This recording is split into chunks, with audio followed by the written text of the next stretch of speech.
Lorsque Jésus, sur la croix, prononce les mots « tout est accompli », il ne s'agit pas simplement d'une déclaration finale avant de rendre l'esprit. Cette phrase, empreinte d'une puissance spirituelle et prophétique, marque l'achèvement du plan divin pour l'humanité.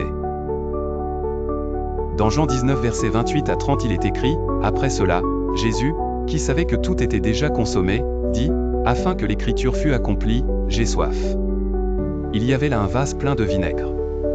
Les soldats en remplirent une éponge, et, l'ayant fixée à une branche d'hysope, ils l'approchèrent de sa bouche. Quand Jésus eut pris le vinaigre, il dit, « Tout est accompli tétélestai. » Et, baissant la tête, il rendit l'esprit.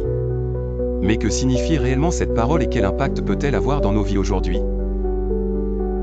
En grec, tout est accompli se traduit par tétélestai, un mot puissant qui avait trois significations principales dans le monde antique.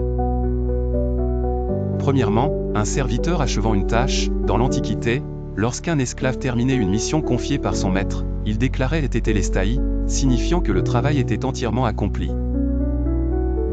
Jésus, serviteur parfait, a ainsi pleinement achevé l'œuvre de rédemption confiée par le Père. Deuxièmement, une facture ou une dette totalement payée, lorsqu'une facture ou une dette était réglée en totalité, le mot tétélestai était inscrit sur le reçu de paiement. À la croix, Jésus a payé en intégralité la dette du péché, nous offrant la liberté et la réconciliation avec Dieu. Troisième, une victoire remportée, lorsqu'un général remportait une bataille, il annonçait les tétélestai pour signifier la fin du combat et la défaite de l'ennemi. Par sa mort et sa résurrection, Christ a triomphé du péché, de la mort et de Satan. Depuis le commencement, l'Ancien Testament annonçait un Messie qui viendrait sauver le monde. Jésus lui-même affirme. Il est écrit dans Matthieu 5 verset 17, « Ne croyez pas que je sois venu pour abolir la loi ou les prophètes, je suis venu non pour abolir, mais pour accomplir. » Luc 24 verset 44 nous dit, « Puis il leur dit, c'est là ce que je vous disais lorsque j'étais encore avec vous.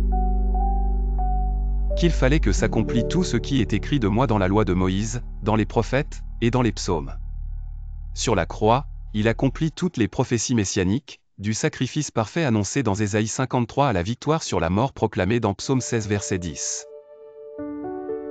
Le péché avait créé une séparation entre Dieu et l'humanité, nécessitant un sacrifice parfait pour nous réconcilier avec lui. En déclarant « Tout est accompli », Jésus affirme que son sang versé est suffisant pour le salut de tous ceux qui croient en lui. Car vous avez été rachetés à un grand prix. Glorifiez donc Dieu dans votre corps et dans votre esprit, qui appartiennent à Dieu. 1 Corinthiens 6 verset 20. Nous n'avons donc plus à porter le poids de la culpabilité et de la condamnation, car Jésus a tout payé en notre faveur. L'œuvre de la croix ne se limite pas au pardon des péchés, elle représente aussi la défaite de Satan.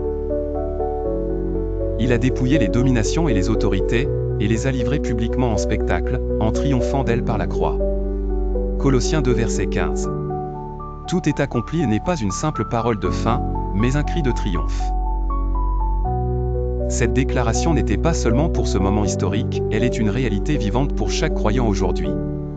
Pour notre salut, Romains 8 verset 1. Pour notre délivrance, Luc 10 verset 19.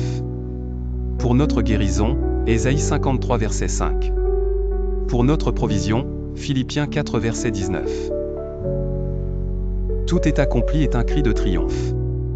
Jésus a scellé notre rédemption, achevé l'œuvre du salut et nous a ouvert les portes d'une vie nouvelle en lui. Que Dieu vous bénisse. N'hésitez pas à nous encourager avec un j'aime et à vous abonner pour ne rien rater de nos prochaines publications. Amen.